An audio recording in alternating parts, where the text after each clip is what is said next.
Nous étions en train d'évoquer le Mali, où un recrutement de plus de 15 000 enseignants volontaires a été lancé par le gouvernement pour trouver des solutions à la grève des enseignants. Alors, David, ici, il faut aussi peut-être en appeler un peu à l'esprit d'humanité, de compréhension des enseignants pour qu'ils sachent que l'heure n'est plus à résoudre les revendications sociales. Il y a une situation sécuritaire à régler.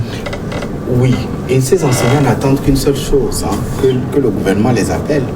Vous savez, c'est irrespectueux de la part du gouvernement de rester dans le silence, dans l'insensibilité. On aurait dit que le gouvernement est insensible aux réclamations de ces enseignants. Le problème aujourd'hui, c'est que les enseignants ne comprennent pas pourquoi le gouvernement ne veut pas venir vers eux. Si le gouvernement faisait le pas vers eux, je pense que le problème aurait pu... Pourquoi eux ne font pas le pas vers le gouvernement? C'est le gouvernement qui a fait la promesse d'augmenter les salaires. Personne n'a forcé Ibeka pendant la campagne de faire cette promesse. Et si le gouvernement ne tient pas à cette promesse, il doit expliquer cela à ses enseignants. Tout le monde sait, les enseignants savent. Oui, mais le Mali a quand même de l'argent. Ibeka a dit, le Mali a quel argent aujourd'hui? Le Mali a quand même de l'argent pour s'armer. Le Mali investit des milliards pour combattre le terrorisme. Mais c'est là la priorité aussi. Aujourd'hui, c'est la priorité. C'est les terroristes. C'est cela que les enseignants ont juste besoin que le gouvernement leur fasse appel. Vous savez, tout le Mali est conscient aujourd'hui qu'il y a un gros problème. Toute l'Afrique de l'Ouest le sait. Le monde entier le sait. Et ce sont les enseignants maliens qui ne sont pas conscients. Menacent de maintenir la grève, ça veut dire qu'ils ont un message à faire passer. Et le gouvernement ne peut pas leur répondre aussi durement que la position que le Premier ministre a adoptée. C'est des réclamations toutes légitimes. La grève est reconnue dans tous les secteurs professionnels. Les enseignants disent, nous voulons que le gouvernement tienne sa parole. Le gouvernement, dans son coin, dit, nous n'avons pas les moyens. La priorité aujourd'hui, c'est la lutte contre le terrorisme, etc. Mais allez dire ça aux enseignants. Mais quand vous restez silencieux, quand vous menacez les 15 000 volontaires, déjà quand vous étudiez les conditions de recrutement, c'est un langage à volo. Ça ne pèse pas. Et je ne vois pas quel Malien aujourd'hui va vouloir aller remplacer ces enseignants, vu que c'est les mêmes conditions qui vont leur être imposées. Dans 2-3 mois aujourd'hui, le même gouvernement dira, nous n'avons pas les moyens pour satisfaire à vos exigences. Donc autant que le gouvernement aille vers les grévistes pour trouver un terrain d'entente. Et je pense que les enseignants maliens sont assez humanistes pour comprendre la priorité de leur... Les syndicats reprochent aussi au gouvernement, surtout au Premier ministre, de tenir souvent des propos empreints de mépris et de haine envers, en tout cas, les enseignants, parce que lorsque la grève a commencé, il avait menacé en disant qu'il allait recruter 15 000 enseignants volontaires si les enseignants ne retournent pas au travail. Le métier d'enseignant n'est pas un métier facile. Nous qui sommes ici en affaire de part dans l'enseignement. Nous avons eu des maîtres, des professeurs et autres, du cours primaire jusqu'au lycée et à l'université. Si le Premier ministre menace les enseignants, c'est qu'il n'est pas sûr de lui-même. Nous avons connu des grèves des enseignants au Togo. Ces ministres qui faisaient la gueule forte n'ont jamais eu raison. En matière de grève et dans l'enseignement, c'est le dialogue. Tu ne donnes pas la main gauche, tu ne reprends pas la main droite. Il faut discuter. Le Premier ministre ne doit pas menacer les enseignants maliens. Il doit plutôt discuter avec eux. Voilà que les enfants ne vont plus à l'école. Ça fait 2 semaines. Ses fils, peut-être, ne sont pas au Mali. Ce sont les fils des autres qui sont dans les établissements publics et qui souffrent. Ce qui veut dire que, de toutes les façons, malgré la situation sécuritaire, il y a nécessité de dialogue. Il faut que le Premier ministre du gouvernement fasse marche arrière pour rencontrer les responsables des 8 syndicats pour qu'ils trouvent une porte de sortie.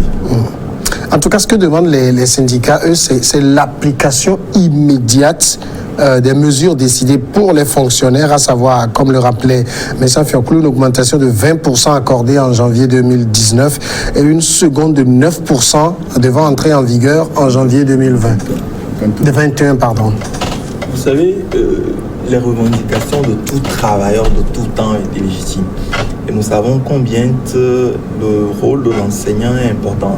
Nous ne renions pas à l'enseignant cette importance au sein de la société, mais justement parce que l'enseignant est central au sein d'une société qui doit comprendre qu'il arrive des fois où les sociétés sont en crise. Et le Mali est un pays en crise, c'est-à-dire les revendications de ces enseignants-là, ils les portent comme si le Mali était un pays normal avec une économie en pleine croissance. En crise, mais où on se permet aussi des gaspillages, d'acheter des hélicoptères qui n'ont jamais fonctionné et tout également. Puis des hélicoptères qui n'ont jamais fonctionné peut-être, mais le leitmotiv en achetant, c'était une bonne chose, c'était de défendre la population. C'est ça aussi. Parce que les enseignants oublient une chose, c'est qu'ils font partie intégrante de la population. Et le budget que dépense un pays comme le Mali aujourd'hui, en termes de défense, en termes de protection civile, c'est pour tous les Maliens en fait. Je ne dis pas que leurs revendications ne sont pas légitimes, mais je pense qu'il y a une manière de mener ces revendications. Et j'ai toujours pensé que les enseignants qui faisaient des grèves sèches étaient des personnes qui n'avaient pas le sacerdoce. Parce qu'au-delà, vous savez, les grèves des enseignants ne font pas mal aux gouvernants, surtout dans des pays d'Afrique de l'Ouest où la plupart des gouvernants ont leurs enfants dans des pays, dans d'autres pays, dans d'autres écoles qui fonctionnent à plein temps. Les grèves des enseignants pèsent essentiellement sur les citoyens lambda et leurs enfants. Et c'est en ce sens qu'il faut appeler les enseignants à la responsabilité, au dialogue, parce que je n'ai pas l'impression aujourd'hui qu'il y a une volonté des deux camps d'aller à un dialogue. Parce que tôt ou tard, il faudra ce dialogue-là. Le gouvernement aussi est conscient. C'est pour ça que le recrutement des enseignants, ce n'est que sur 6 mois. Le gouvernement est conscient que ces volontaires ne pourront pas véritablement prendre la place des enseignants en fonction. Et même s'ils le font, ce ne sera que pour courte durée. D'autant plus que les volontaires qu'on va recruter, ce ne sont pas des gens qui sont formés à l'enseignement, parce qu'une chose est d'être formé, d'avoir un diplôme, une autre est d'être formé à la pédagogie et donc de pouvoir enseigner. Et donc, à mon avis, c'est pas un licenciement qui est en ligne de mire. Non, pas forcément. Le gouvernement ne peut même pas. Ce que je pense, c'est chacun est en train de jouer ses dernières cartes. Le syndicat enseignant a plusieurs fois annoncé cette grève. Aujourd'hui, ils sont en train d'aller effectivement en grève, donc de mettre une pression supplémentaire sur le gouvernement. Le gouvernement aussi joue ses dernières cartes en annonçant ce concours-là. Maintenant, je pense que cette montée de l'adrénaline dans les deux camps va justement aboutir à la redescente et à une table de dialogue qui est inévitable pour permettre à chacun des protagonistes donc, de cette crise. Qui doit faire le premier pas, c'est le gouvernement, forcément. Les enseignants n'ont le gouvernement a déjà fait le pas en appelant les enseignants à plusieurs négociations. Mais une chose est qu'on les appelle aux négociations et l'autre est qu'ils répondent. Nous sommes dans cette logique. Le gouvernement a appelé plusieurs fois dans le cas malien. La grève était prévue pour 2 semaines. Ils sont à leur première semaine. Oui, mais c'est bien avant la grève. La grève était prévue depuis octobre dernier. Les enseignants ne sont pas rentrés. Ils ne sont pas rentrés en grève. Et le gouvernement a appelé à plusieurs discussions. Et c'est la position du Premier ministre qui a rendu les enseignants, qui a radicalisé. Voilà, qui a fait que les enseignants ont décidé d'être radicaux. Je pense que les 8 syndicats, il y a à leur tête des têtes brûlées qui ne veulent pas, qui ne veulent pas justement laisser une chance au dialogue. Parce que le discours que tient le Premier ministre quand vous écoutez n'est pas un discours ouvert au dialogue. Comment un Premier ministre qui est supposé défendre les intérêts un pays à défendre, un pays en guerre à défendre de tout le peuple malien. Il est normal qu'il aille dans des discours comme ça. Et moi je ne comprends pas, lorsque Ibeka faisait la campagne, le Mali était en guerre. C'était l'année dernière ou l'année surpassée, donc ils ont eu les élections présidentielles. Le Mali était en guerre. Est-ce que quelqu'un a forcé Ibeka de faire des promesses? Non. Quand vous savez que vous dirigez un pays en guerre, vous ne faites pas de promesses. Et les gens comprendront. Vous faites des promesses et vous ne voulez pas tenir ses promesses. Maintenant, le Premier ministre, au lieu de trouver des voies et moyens pour calmer la colère de ces enseignants, tient des discours pas possibles. Si vous regardez la biographie de Boubou Cissé, il n'a pas fait des études au Mali, il a fait des études à l'international, ses enfants sont tous là-bas. Et donc il s'en fout des Maliens lambda. C'est pas bien. Il y a un problème parce que la grève prend fin le 7 février. Ouais.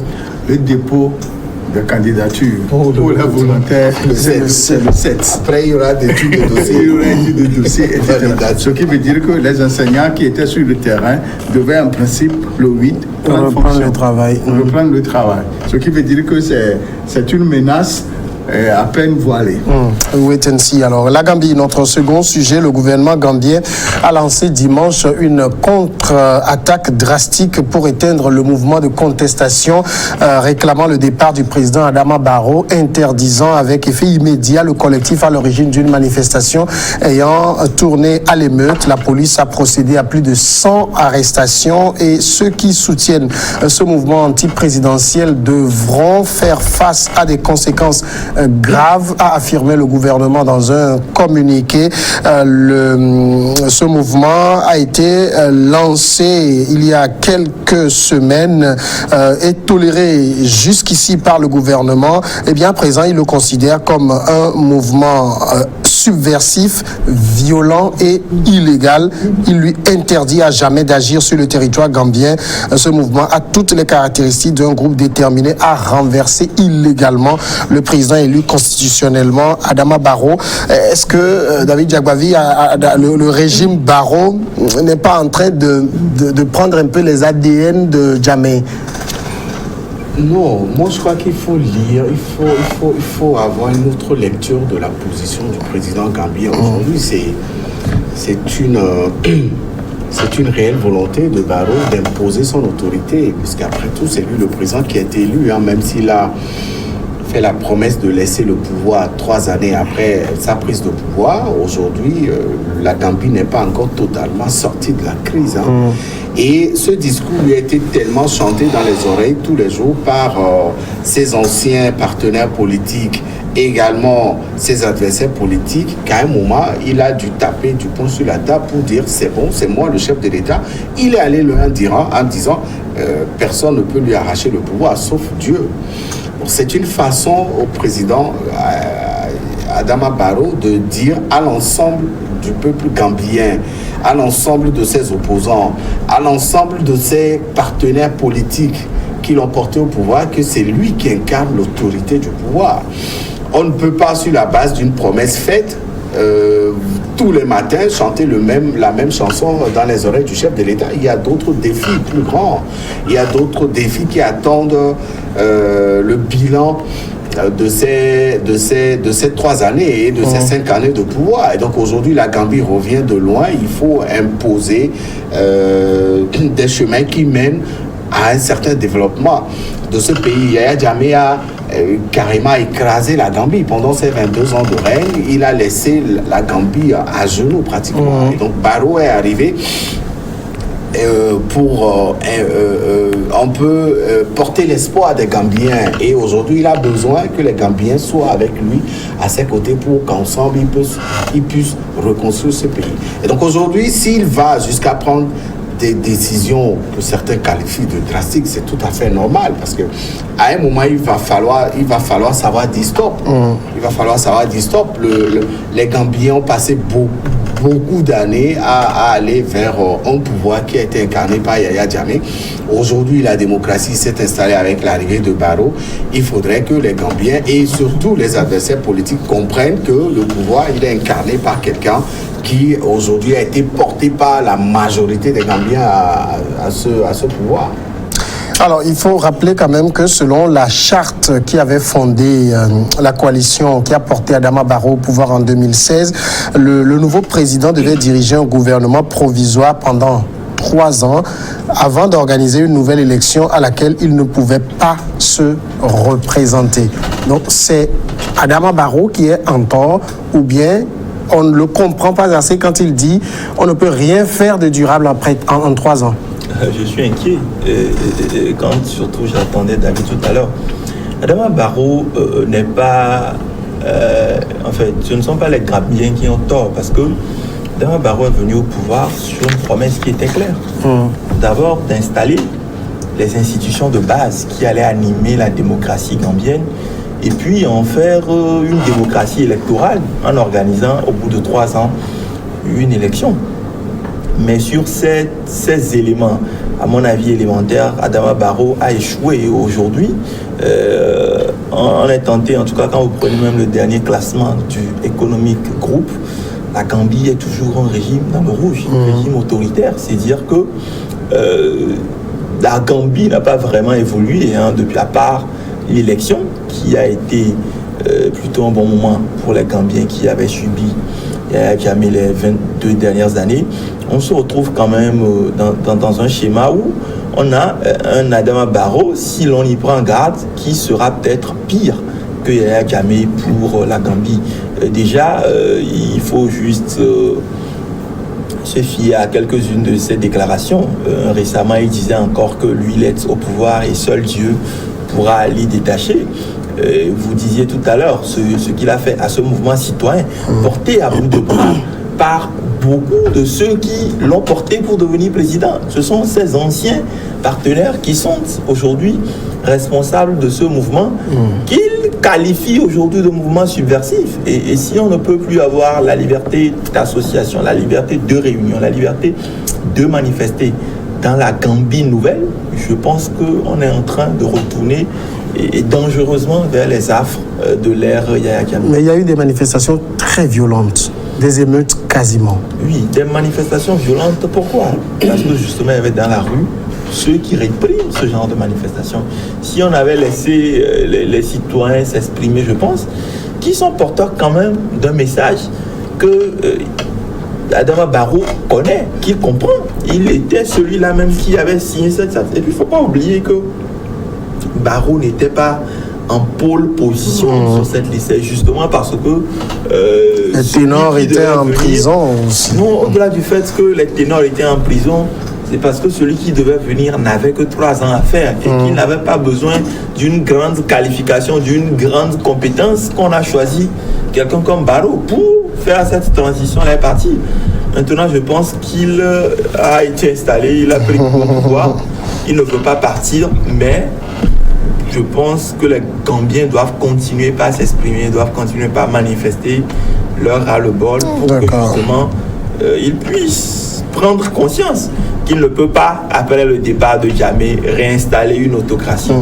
Vincent Fioclou, vous pensez qu'il y a une sorte de dérive autoritaire de la part d'Adama Barrow? Tout de suite, non.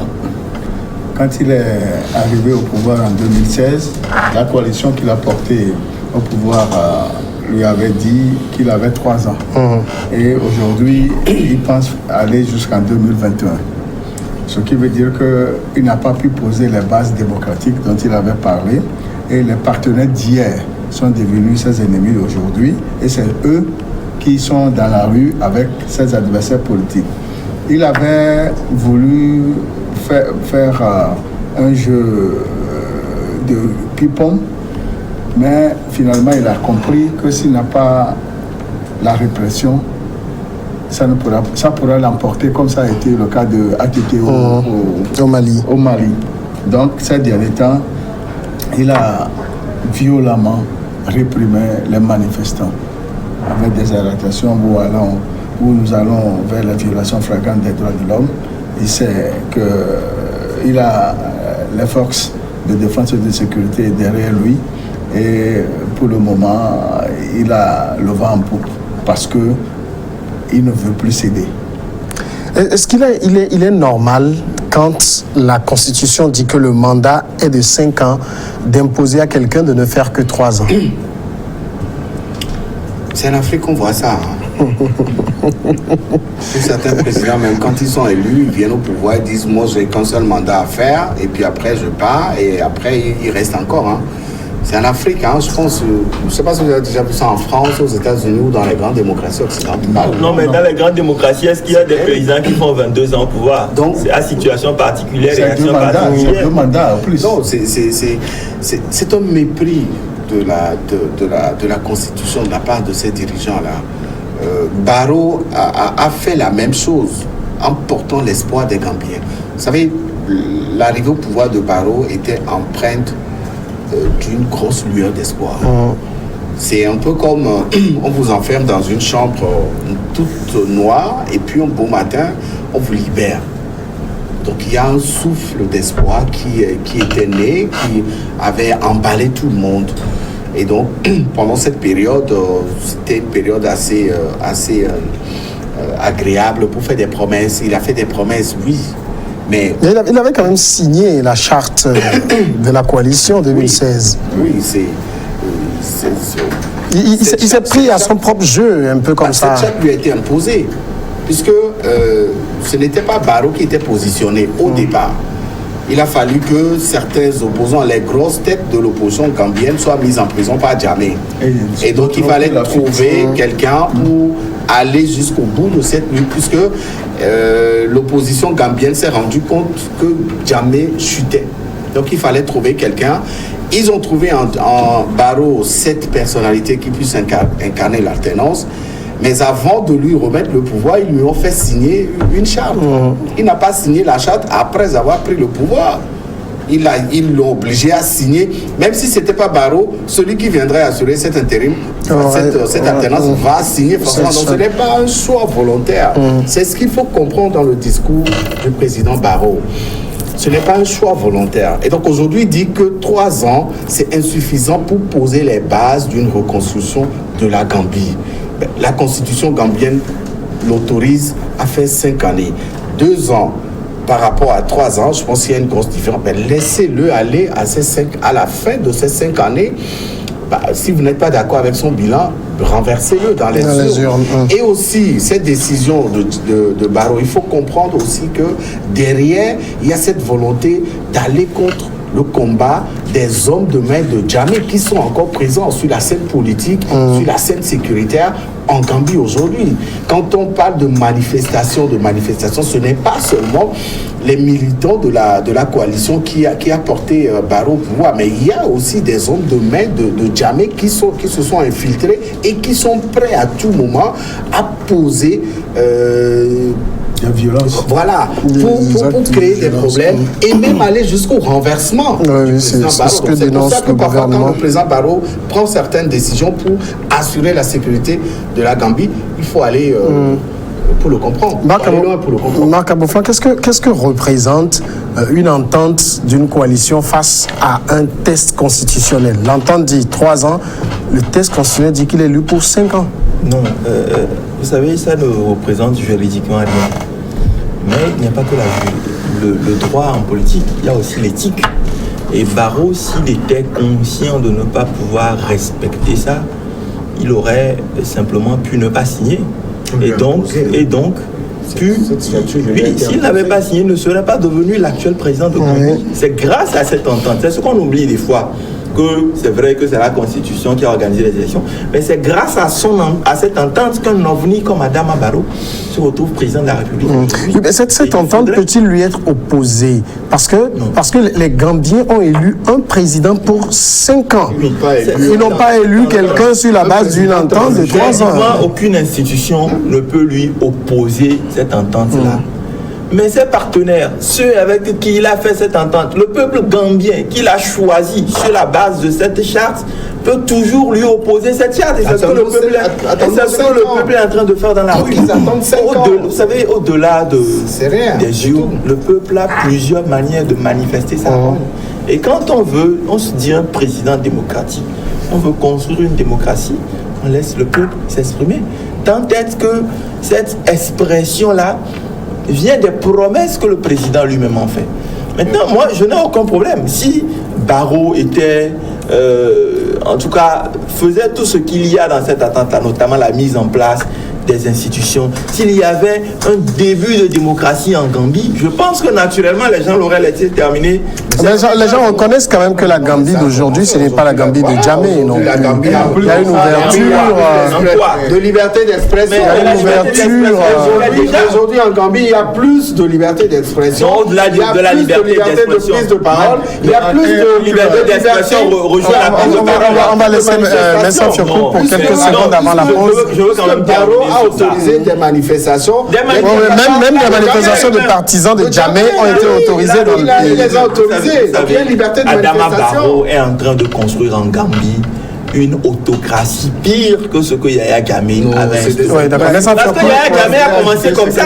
Yaya Jammeh a commencé. Vincent Fiocou, rapidement pour la Jammeh est venu au pouvoir une coalition et la constitution, c'est la constitution qui prime. Qui prime. Ici, l'élection, c'est de 2016 à 2021. Ouais. Et il est dans cette logique. Point. C'est tout. La pause Autant lui et faire signer après la le charte journal, on après est son ensemble. élection.